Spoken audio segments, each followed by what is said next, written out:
सरकार प्रथम दायित्व हूँ जे बर्तमान भत्ता वृद्धि करवा एकांत काम्य। मु निरंजन परिड़ा व्यासनगर वरिष्ठ नागरिक जड़े श्रमिक नेता आज्ञा बर्तमान राज्य सरकार बीजेपी सरकार डबल इंजिन सरकार ओडिशा रे आसिबा परे लोक बहुत आशा भरसा रखी जे आम भत्ताटा आमर वृद्धि हम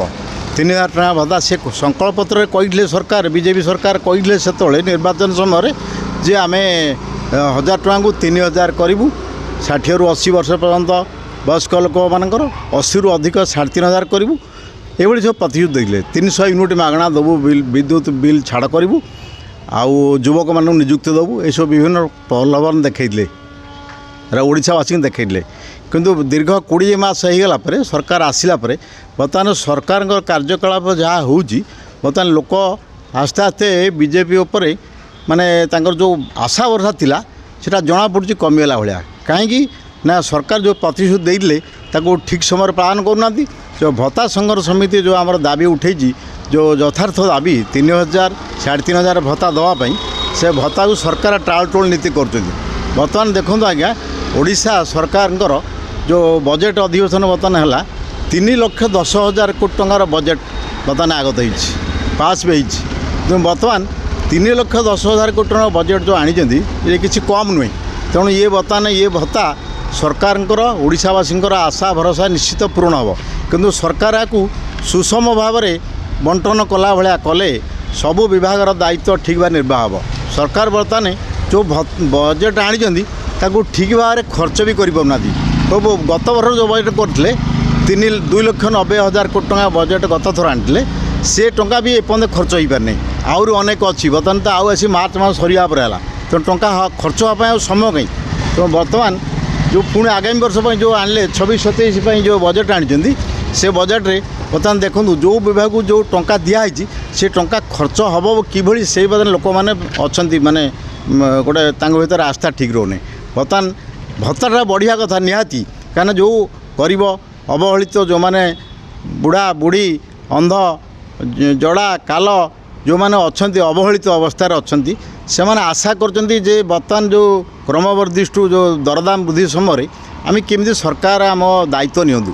पुओ झील मैंने भी देखुं जे तांकु भी बर्तमान समय जो निजुक्ति जो दरमा मिलूँ कंपानी कॉर्पोरेट माध्यम सी भी बापा माँ दायित्व नापी से उपयुक्त मन करना समस्ते मन करना तेणु सरकार प्रथम दायित्व हूँ जे बर्तमान भत्ता वृद्धि करवा एकांत काम्य जो 147 विधायक आमर अच्छा विधानसभा से समस्त निर्वाचन मंडल अच्छा जे समस्त गाँव में सबू निर्वाचन मंडल पंचायत अच्छा जे बुढ़ा बुढ़ी 60 वर्ष अधिक लोक जो मान कि असहाय अवस्था अच्छा से मैंने आशा कर सरकार उपर ये विधायक मान से मैंने केमती दाबीटा पूरण हम से भत्ता दीटा अधिक पाइबे तेणु आम से 147 एमएलए विधायक मानक आम अनुरोध करूँ जे सेमाने समस्ते मिलित भाव में से बीजेडी हूँ कांग्रेस हूँ बीजेपी हूँ एक दलमत निर्विशेष बर्तमान विधानसभा गोटे बिल पारित करूँ जमी दरमा बढ़ला एकाठी होते सेमती बर्तमान जमी भत्ताटा वृद्धि हो यही हूँ सरकार आमर दाबी एवं आमर अनुरोध सरकार को आम जो डबल इंजिन सरकार को मोहन माझी महोदय को प्रधानमंत्री यशस्वी प्रधानमंत्री जे बोलाऊँ आमर नरेंद्र मोदी महोदय आम अनुरोध करूँ जे बर्तमान एटा को माने अग्राधिकार भितर यथार्थ आपको पूरण करूँ लोकंर आशा आकांक्षा जो अच्छी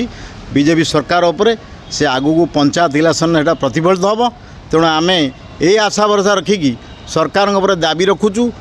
अनुरोध रखुचु जे बर्तमान सरकार जो बजेट देते 3,10,000 कोटी बजेट से 3,10,000 कोटी बजेट लोकंर हितपाई लोक आवश्यकता अनुसार खर्च हो ये हूँ आमर दाबी आपण गणमाध्यम आपण गणप्रतिनिधि आपण माध्यम बर्तमान आम आपण माध्यम अनुरोध करूँ सरकार आप किसी गोटे शिखु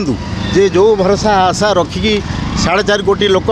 25 वर्ष सरकार को ये विताड़ित कर बीजेपी सरकार आनले से आशा आकांक्षा अखंड रो आगामी दिन में यही हूँ आम आपण माध्यम आमर दाबी आमर अनुरोध आमर निवेदन।